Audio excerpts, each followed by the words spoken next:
Eu recebi alguns gráficos do presidente do Banco Central e vou comentá-los aqui.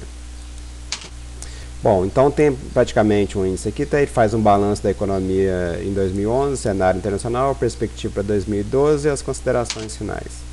Então, primeiro, balanço da economia em 2011.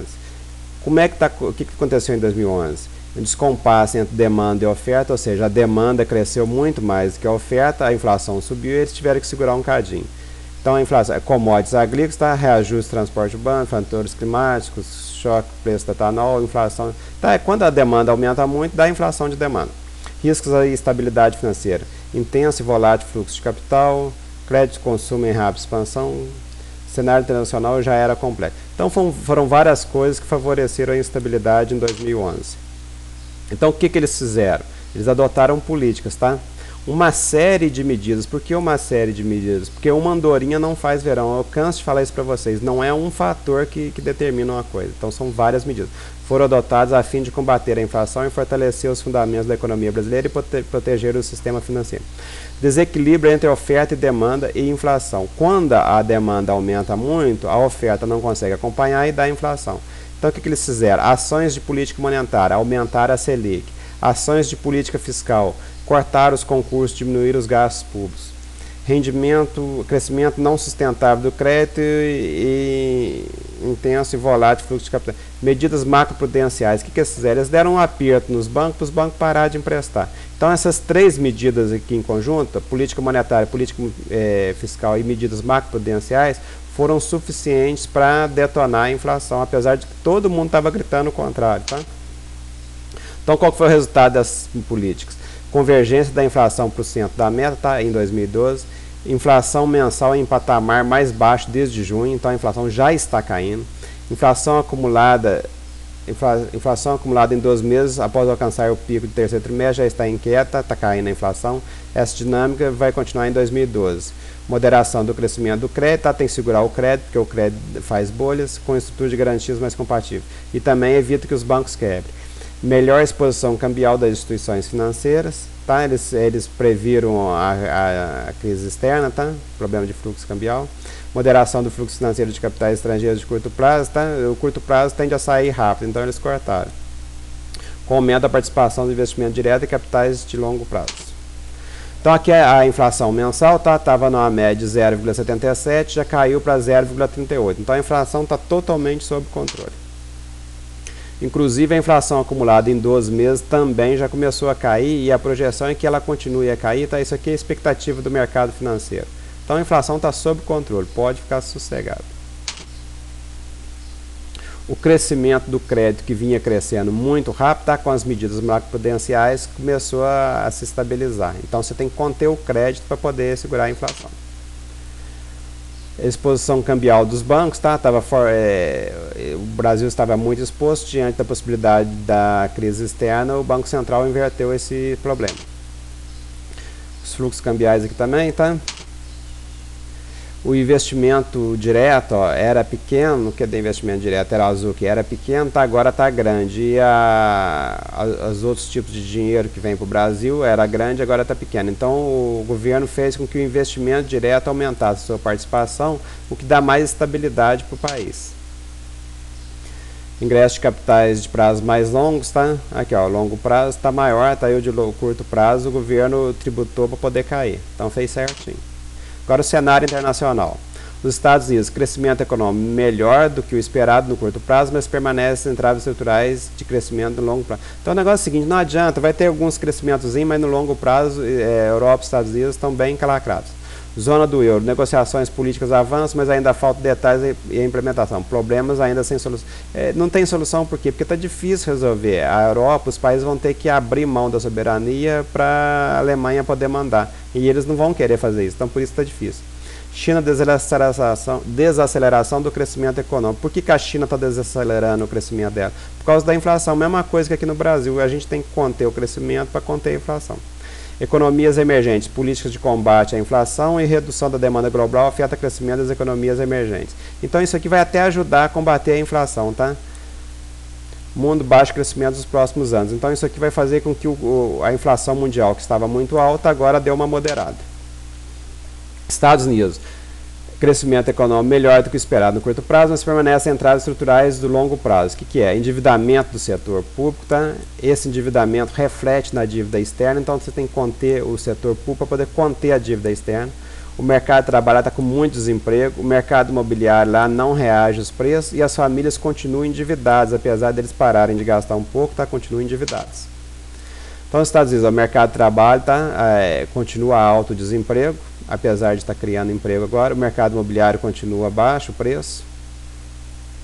Atividade econômica caindo, tá? Expectativa de crescimento baixa.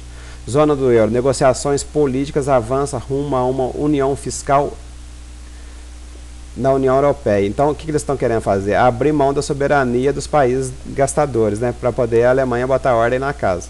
Detalhes fundamentais não estão claros, a implementação não é imediata. Por quê? Porque ninguém gosta de entregar a soberania para a Alemanha. Isso trem, né, não vai ser tão fácil. Plano aprovado não apresenta uma solução definitiva para a crise. Falta pacote financeiro emergencial. Isso aqui é o que a Alemanha segura. Tá? É ela que vai dar o dinheiro, então ela só dá o dinheiro depois que eles entregarem a soberania. Crise de endividamento fiscal demanda um tempo para serem definitivamente solucionados. Então a dívida é grande, está aí para pagar, vai demorar. Então, a zona do euro. Bancos europeus ainda apresentam vulnerabilidades. O que significa isso aqui? Os bancos estão quebrados, tá? Trocando em miúdos. A adequação do capital dos bancos vem ocorrendo via redução da alavancagem. Então, o que eles fazem? Eles não emprestam dinheiro, assim eles diminuem o risco. Estagnação da expansão do crédito, venda de ativos, inclusive no exterior. Então, os bancos estrangeiros estão vendendo os ativos aqui no Brasil para os bancos brasileiros. Então, está havendo uma inversão, uma grande inversão mundial. Tá? Os ricos estão ficando pobres, os pobres estão ficando ricos. E essa redução da alavancagem aqui é boa, porque se você para de emprestar dinheiro para as pessoas param de consumir, põem a viola no saco e começam a trabalhar ao invés de gastar. Então isso aqui está tudo dentro, demora para resolver, mas vai resolvendo. Tá? Mercados devem continuar voláteis, a Europa deve ter baixo crescimento nos próximos anos, com alguns países em recessão. Então o trem lá na zona do euro está feio. Tá? Então começou com a Grécia, espalhou para a Irlanda e Portugal, espalhou para a Espanha, espalhou para os bancos como um todo e agora está indo para a Itália. E depois vai para a França. Tá? Então a crise vai aumentando lá. A dívida soberana deles, ó, quem que vai pagar? Tá vendo? A Itália tem muita dívida vencendo e a Espanha também tem. Então o ano de 2012 vai estar bem difícil para eles. O risco soberano deles está aumentando bastante, o risco dos bancos também aumenta, a atividade diminui. Então está tudo de ruim por lá. A China, desaceleração do ritmo do crescimento econômico. Para quê? Para conter a inflação. Principal questão, desaceleração suave, sim. A China tem total controle sobre a sua economia. O governo lá é muito bom. Desafio, solidez do sistema financeiro. Tá? Quando as contas externas estão bem, o problema interno eles fazem dinheiro e resolvem. É só emitir moeda. Situação fiscal das províncias, setor imobiliário, crescimento. Então eu não vejo nenhum problema para a China. Tá? Atividade econômica da China está caindo, tá? Para conter a inflação, como aqui no Brasil, normal.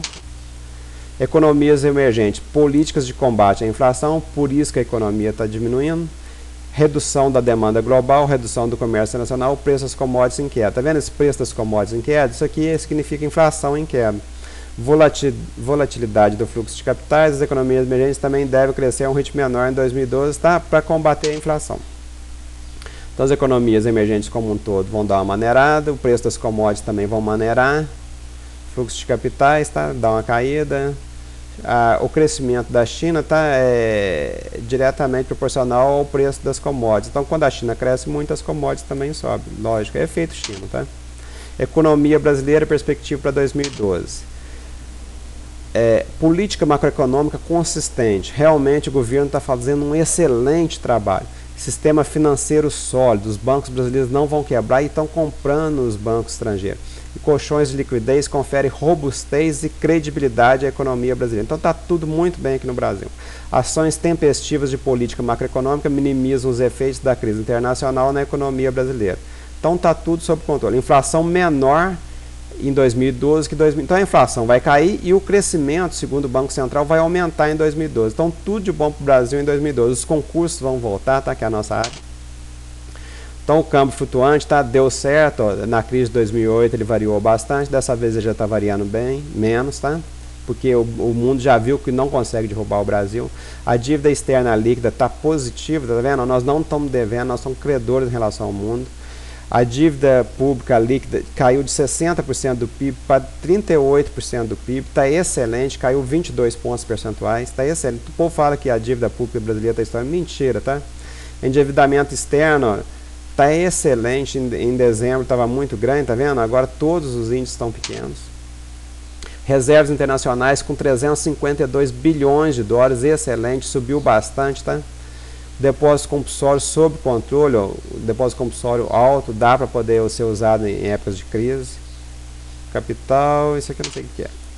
Então, isso aqui também eu não sei o que é, vou pular. Posição de, os swaps, tá? Sob controle. Aqueles swaps cambiais, tá? Que o governo fica controlando. Política econômica, medidas tempestivas. Política monetária. Os juros caíram, tá? Em 150 pontos. Ajustando as condições. Então, caiu a possibilidade de inflação, derrubar os juros. Tá? E ajuda a crescer um pouquinho mais o Brasil. Política fiscal, fizeram uma economia de 10 bilhões agora no finalzinho, aumentaram o superávit primário. Tá? Então, tá a política fiscal totalmente sob controle, as medidas macroprudenciais também. Então, o governo trabalha com essas três ferramentas, ó, juros, Selic, política fiscal e medida macroprudencial. Então, está corretíssimo. E o crescimento, segundo o próprio mercado financeiro, vai crescer a partir do terceiro trimestre de 2012. Então, é isso aqui, gente, é que o Banco Central faz. Ele tem que enxergar o futuro. Então, se o PIB está caindo, ele pode baixar a Selic. No que ele abaixa a Selic, o PIB vai voltar a crescer. Então, 2012, principalmente a partir do segundo semestre, nós vamos entrar num ciclo mais positivo. Tá? Por enquanto, está meio moderado o crescimento. A expectativa de inflação está em queda. Vai ficar totalmente dentro da meta, apesar do pessoal falar que a inflação está fora do controle. Então aqui, ó, tá vendo? Está caindo consistentemente há 9 semanas, mais de 2 meses. Tá? Considerações finais. O Brasil vem adotando política macroeconômica consistente, tá? Controle da inflação, responsabilidade fiscal e câmbio flutuante. Então isso aqui tudo é herança do PSDB. O PT copiou as coisas boas do PSDB e fala que foi herança maldita. Mentira, tá? Foi uma grande coisa que o Fernando Henrique Cardoso fez. A moderna regulação do sistema financeiro nacional tem sido essencial para a estabilidade financeira. Verdade. Esse arcabouço tem sido bem sucedido, permitido aumento da renda per capita e redução da desigualdade. Então, se você pegar a renda per capita, que com o Lula aumentou de 15 mil reais, tá, para quase 20 mil reais. Então, está muito bem a renda per capita brasileira. E o desemprego está caindo fortemente, tá? Por isso que o PT está conseguindo ganhar as eleições. O índice de desigualdade também está caindo, tá? Quanto maior o índice, maior a desigualdade, vem caindo desde 1990, tá? Desde o Collor. Política econômica, avaliação positiva, mesmo diante de um cenário internacional complexo, a classificação de risco da economia brasileira tem sido elevada. Então, o que está acontecendo? Os juros que o Brasil paga no exterior está sendo menor. Então, todas as três grandes empresas de avaliação de risco, elas estão aumentando a nota do Brasil. Então, o Brasil veio aumentando gradativamente a sua nota e hoje é mais que grau de investimento. Todas as três estão aumentando a nossa nota. Então, quando aumenta, a gente elogia as empresas de avaliação de risco. Quando abaixa, a gente senta o cacete. O custo de captação externa também vem caindo, tá? Os juros que as empresas pagam no exterior. O crescimento econômico brasileiro será maior em 2012 que 2011, tá? A inflação será menor. Então, tudo de bom para o Brasil em 2012. Falou, moçada?